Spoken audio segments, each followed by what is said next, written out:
Salut à toi l'athlète, bienvenue dans cette nouvelle vidéo. Alors aujourd'hui on va apprendre comment gagner ou perdre du poids grâce à ma méthode, ok? Donc c'est pas une méthode révolutionnaire, il n'y a rien d'extraordinaire, c'est juste que je partage ce que moi je connais, ce que moi j'utilise, ok? Donc cette méthode nécessite en aucun cas un coach sportif, un nutritionniste ou quoi que ce soit, ok? Il faut juste être motivé et avoir les équipements qu'il faut, ok? Pour ça, avant de commencer, je te laisse bien sûr la possibilité de me dire en commentaire si tu souhaites gagner ou si tu souhaites perdre du poids, et aussi m'écrire avec précision ton poids actuel. Donc à l'heure, tu prends ta balance, tu te pèses et tu mets. Et voilà. Et on commence. Ce qu'il faut savoir avant de connaître cette méthode, c'est que c'est l'histoire et quelques points, ok? Donc, mon histoire, c'est quoi? C'est que avant, c'était mon entraîneur qui décidait concrètement s'il fallait que je prenne du poids ou que j'en perde par rapport à la période pour faire telle performance ou pas. Il faut savoir que je suis athlète et je le suis toujours. Et c'est lui qui décidait concrètement comment je faisais. Après, je suis arrivé en France, j'ai commencé à faire des études, etc. Et quand je faisais des études, je faisais que grossir. Alors, je m'entraînais beaucoup moins qu'avant. Et je me suis dit, il faut vraiment que ça s'arrête. Donc je me suis remis en question. Et en fait, le truc, c'est que je me suis dit, comment je peux faire pour prendre ou perdre du poids quand moi je le veux, quand moi j'ai décidé. En fait, ce qu'il fallait, c'est que je sache concrètement quelle est ma masse musculaire, quelle est ma masse graisseuse, pour que je puisse plus facilement jouer là-dessus. Parce que quand on prend de la masse graisseuse, ben on perd de la masse musculaire. Et quand on perd de la masse musculaire, on prend de la masse graisseuse. Il n'y a rien sans rien, ok? Il n'y a pas de magie. Et du coup, ce que je me suis fait, c'est déjà avoir une fréquence pour que je me pèse, ok? Donc, je me pèse tous les dimanches.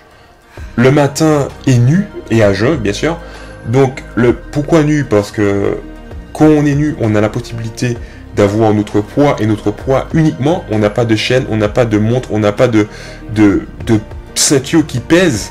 On n'a pas de choses dans les poches qui pèsent. Parce que tous ces petits grammes-là viennent fausser en fait ton vrai poids qui n'est pas en fait avec la chaîne, qui n'est pas avec la montre, qui n'est pas avec ton jean, qui n'est pas avec tout ça en fait. Et la deuxième chose, c'est le matin, parce que le matin tu ne viens pas de manger, voilà, ton corps il est vide et frais, ok? Ça c'est très important. Et la dernière des choses, c'est que des fois je prenais du poids, mais des fois je prenais du muscle et je perdais de la graisse, mais quand même je prenais du poids et je voulais perdre du poids, donc l'objectif n'était toujours pas atteint. Du coup, il y a des petites variations comme ça qui m'ont permis d'améliorer, on va dire, ma méthode, de bien gagner ou de bien perdre du poids. Et je t'explique la méthode tout de suite. Bon, alors, après tout ce que je t'ai dit, ce qu'il faut savoir déjà là, c'est que tu l'as déjà la méthode. Je te l'ai déjà dit en fait. Et s'il fallait le résumer en un mot, c'est la traçabilité, ok? Il faut vraiment que tu aies l'habitude de tracer ton poids. Si tu veux perdre du poids, il ne faut pas que tu te pèses la semaine dernière, après il y a 3 mois, après il y a 6 mois, après il y a 2 semaines. Non, il faut que tu aies une régularité et une discipline pour que tu vois l'évolution plus facilement, ok? Donc comme je t'ai dit, moi c'est tous les dimanches, le matin et nu, ok? Donc ça c'est la première des choses à savoir. Et la première des choses qu'il faudrait retenir si tu veux quitter la vidéo tout de suite, ok? Voilà. Bon, maintenant, en deuxième étape, ce que tu dois faire impérativement, c'est définir concrètement, clairement et précisément quel est l'objectif. Soit c'est de perdre du poids, soit c'est de gagner du poids, ok? Donc, une fois que ça c'est clair et défini, tu établis le poids que tu souhaites atteindre, ok? Donc tu l'écris, ok, boum, c'est écrit et c'est défini. Par exemple, là on peut voir sur mon application que mon objectif est de arriver à 115,5 kg, ok? Une fois que tu as défini ton poids et ton objectif clair, précis pour ton poids, il faut que tu définis le nombre de temps que tu prendras pour atteindre cet objectif. Donc moi je me suis fixé 1 an. 1 an c'est quand même très très large et très très long. Donc ça me laisse largement du temps de réussir cet objectif. Ok?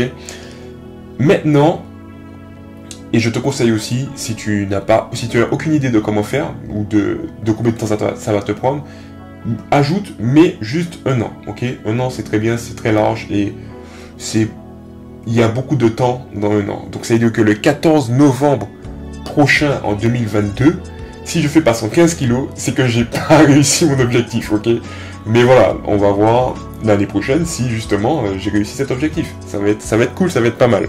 Donc abonne-toi et reste abonné au moins jusqu'au 14 novembre de 2022, quoi. Pour savoir si ça a changé ou pas. Maintenant, une fois que l'objectif est défini, qui est de 115 kg, on va établir d'autres petits objectifs, ok? Donc l'objectif long terme, l'objectif moyen terme et l'objectif court terme. Il y a de ceux qui le savent déjà et qui l'utilisent déjà dans leur quotidien ou même dans leur travail. Mais il faut aussi le faire sur ta vie. Donc, comment on fait pour définir un objectif long, moyen ou court terme? Moi, ce que j'ai fait, c'est que j'ai pris la médiane de l'objectif, ok? Donc la médiane, c'est quoi? Donc mon objectif, c'est 115. Mon objectif, c'est 115. Et je fais actuellement 120, ok?